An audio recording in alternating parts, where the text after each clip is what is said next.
Good morning, good morning, good morning, good people. And then there was light. Today is Friday, September 26th, 2025. Wow, the month is over. Last Friday, last weekend of the month. My gosh, did this month go by fast? Let's see what's happening. Okay. Order. Your order. Okay, so my next batch of this is on the way. Hooray. Hip, hip, hooray. All right. Well, today is Friday. Still have time to make something happen. This is Department of Career Services, where our goal is simple.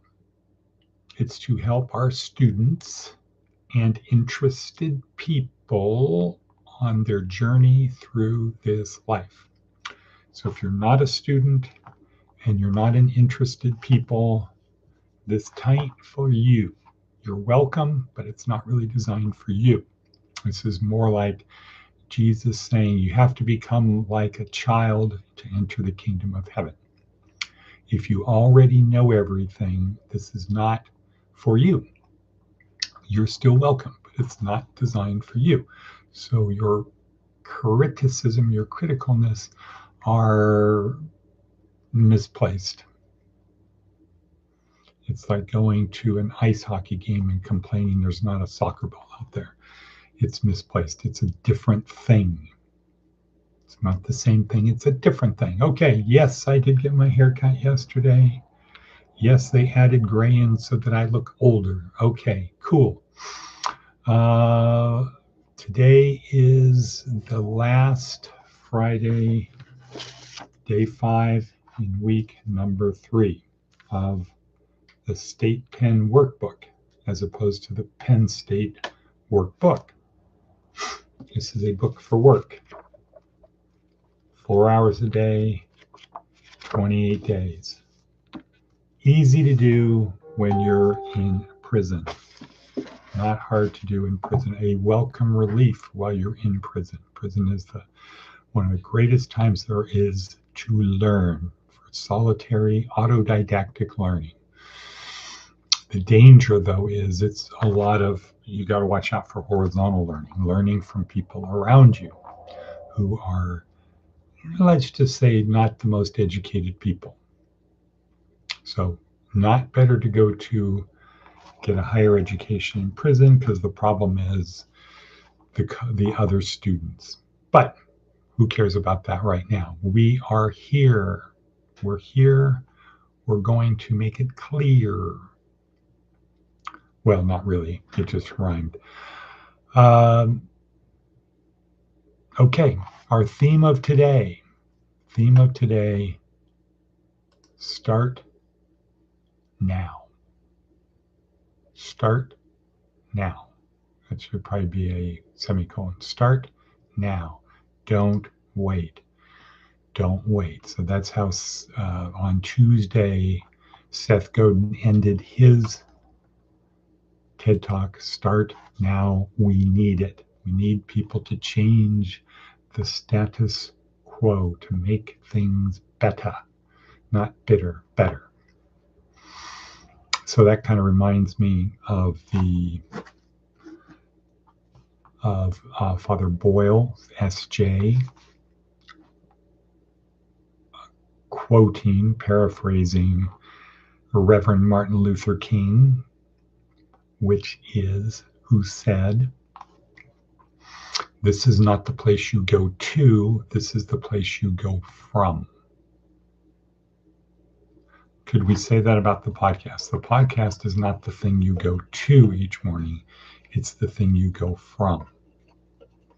And the idea is to go from it better and to go out and help other people with what we have learned or realized or discovered or whatever. Do we go from here to someplace better? Not someplace better. Go out here to make the place better, to make our world, the world around us, better. I say yes. Yes, that is a worthy goal. That is a worthy goal. Okay, so let's look at our worksheet. What do we got? Advice from an 80-year-old. Be modest.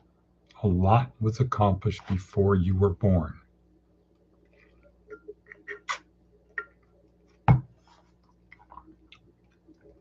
Right. A lot was accomplished before you were born. Okay, that's number one. Number two.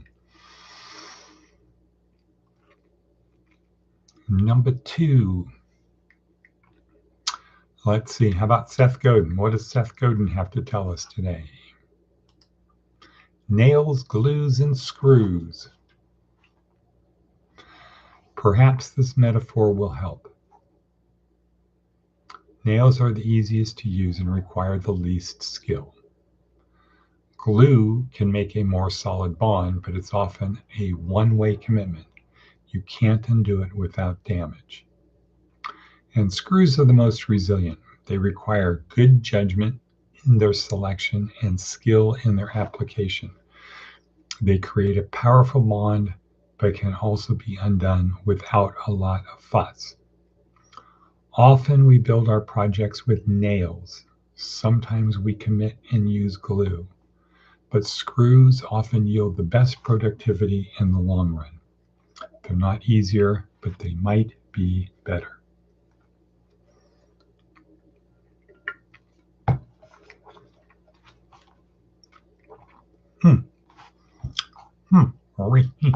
Really? Okay.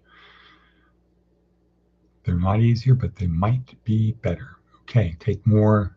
Screws require judgment, selection, and skill. All right. Okay, that's Seth Godin. Super. Let's see if we've got anything else on our hit parade. We've got a lot of stuff here. A lot of stuff. Dr. Livinggood, apple cider vinegar. Yes, I have been doing that for now over, don't know when I started, but over 2 months. Part of my morning routine. I highly, highly, highly recommend it. But let's talk about where we're at today in week 3. Week 3, the purpose of week 3. In our course, you want to have a journey of your life.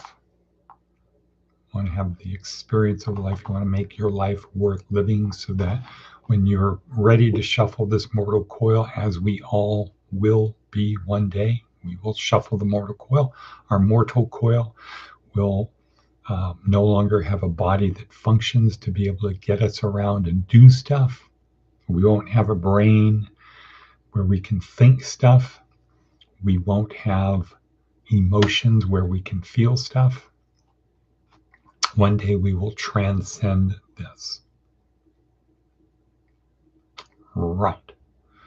Okay, but today we have this body, this mind, this brain, and our emotions, and we get to use them to further the cause.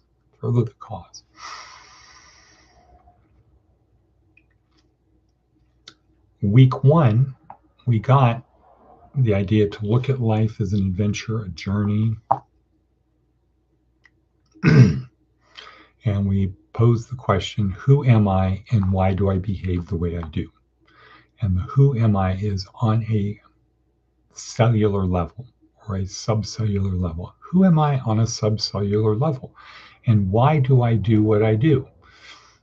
I'm over 100 trillion cells and 10 times that number of bacteria.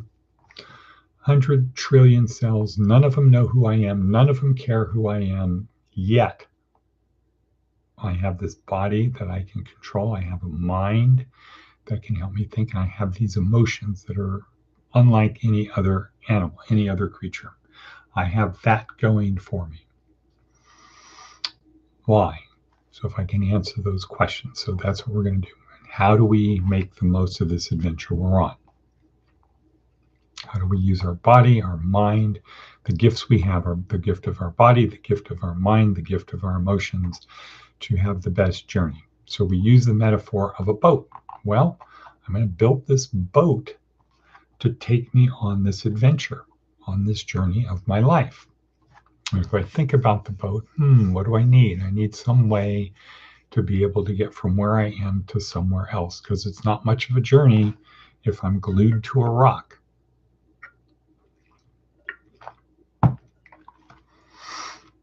So I want to have sails.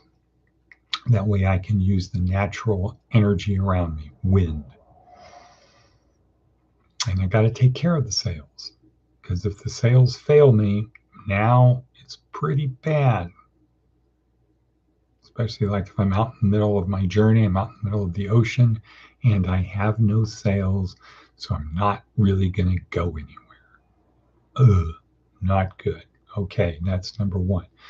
I need a rudder. I need a mechanism. I need to have a way to get from where I am to somewhere else using the wind. So I need a rudder. So I can go against the wind, because if I only have sails, yes, I can't really tack, because the wind is just going to blow the boat. It's going to blow the boat. Can't really tack without a rudder. And since I'm going on a journey, I need a place to keep my supplies. I need a place to go for comfort, some place to keep me dry, some place to keep me warm or cool, depending upon what's going on outside, a place to cook my food, a place to sleep, etc., etc., etc. I need that below deck. And most of all, I need a hull that is strong and watertight, because I don't want to get out there and have the hull fail.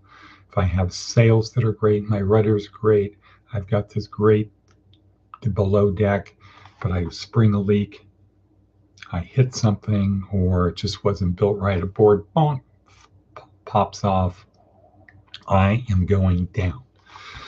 So we're going to have this journey, and we have to have a boat. We've got to build the boat. We get to build the boat for our journey. So we got to think about all of those things. And what's going on a subcellular level is we learn about our neurons, we learn about neurotransmitters, we learn about our reticular activating system. We learn how those things interact with our beliefs, our feelings,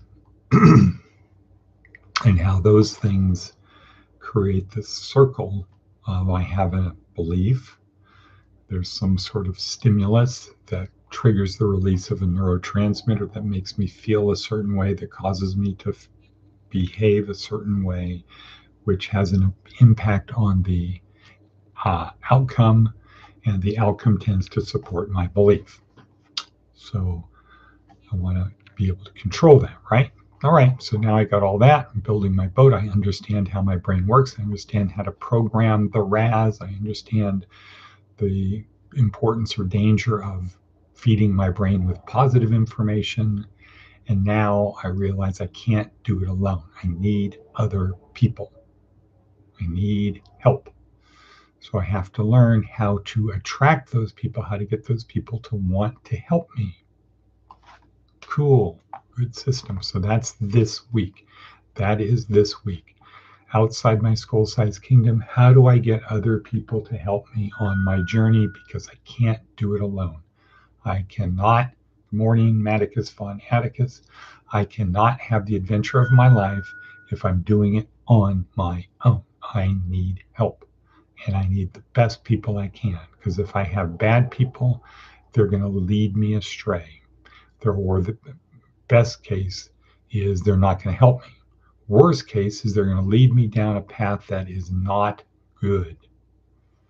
And then I will either get rid of them or they will get rid of me. And now I will be left on my own. Not a good plan, not a good system, bad system. So this week we learn how to understand that other people's brains work the way my brain works. Cooperation is best, but we have to choose people who are going to help us on our journey. So, advice I gave Maticus von Atticus, Untersergeant Ordinaire, was what? What, Matt? What was the best advice I gave you?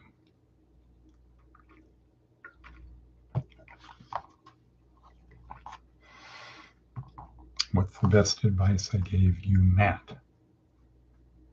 Booyah. To ask yourself, before you do something, to ask yourself what? To ask myself, yes. Would an idiot do this, what I'm about to do? And if the answer is yes, then I don't do it. Good. That's a great way to judge whether somebody's going to help you on your journey. Would an idiot do what this person's suggesting I do? Probably. Okay, well, then I'm not going to do it because I don't want to be an idiot. Okay, so this week we're figuring out how to choose those people who can help us on our journey. Today's TED Talk with Derek Sivers, he pulls it all together. He pulls the lessons we learned on Monday from David Logan, Tuesday from Seth Godin, Wednesday from Simon Sinek, Thursday from David Phillips, into a short little TED Talk where he breaks it down. And the TED Talk is a kind of people are sitting on the grass listening to music. They're probably at some kind of concert. They're just sitting around enjoying life, not doing much. And some lone nut gets up and he starts doing this crazy dancing move. And he draws the attention of people because they're just sitting there, not really doing much, just kind of kicking back, enjoying the music. So he starts doing it. This lone nut gets up there. Then he gets somebody else. Somebody jumps up, kind of another goofy guy, jumps up and starts imitating the other guy. And now you've got two people. And the lone nut just turned into a leader. And then Derek Sivers is describing what's going on is that the first follower goes and gets someone else. Meanwhile, the leader is just doing his thing. And then more and more people, and in a 3-minute period, everybody, there's maybe 100 people that are in the camera shot, everybody is up dancing. At first, the idea of people is, well, I don't want to stand out. I don't want to get up. But at the end, everybody's doing it. So you don't want to stand out. So you do get up and start doing it. And so if we tie that to what we learned, the scene opens with a tribe of people listening to music on the grass. That's the tribe. The guy gets up, the lone nut gets up, and he wants to change the status quo of people just listening, laying on the grass, listening to music. He wants to change the status quo. He wants to nudge people forward, kind of like, come on, let's do this, versus you must do this. He does that. And he's telling a compelling story of why we should get up, because it looks like fun. Why should we change the status quo? Because people like to dance to the music rather than just sit around. And that catches fire. And he's welcoming other people. Who's going to join me? Who's with me?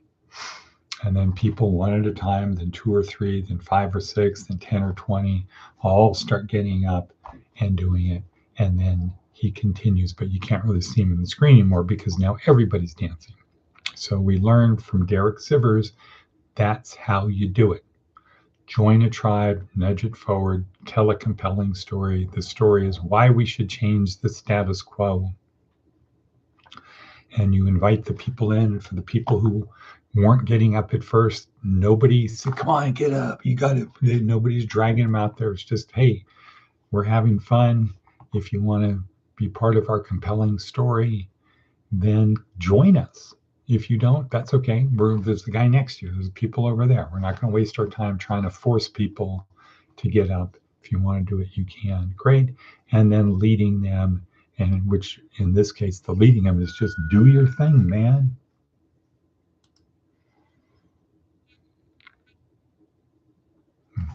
Good. Good job, Matt. So let's see, tomorrow night, What Not a Bevy will be here live from Jacksonville. No, from Las Vegas. She's flying out today. Late flight. She'll be in late tonight. They'll get her. They have their thing tomorrow. Then she's coming here tomorrow. So, okay, cool. So that is how it is. And then tomorrow we're going to be watching, I don't remember who we're going to be watching tomorrow, but that's how it works. Time is racing, and we're going to say cut, people. Remember, Shivas and Shalom, not just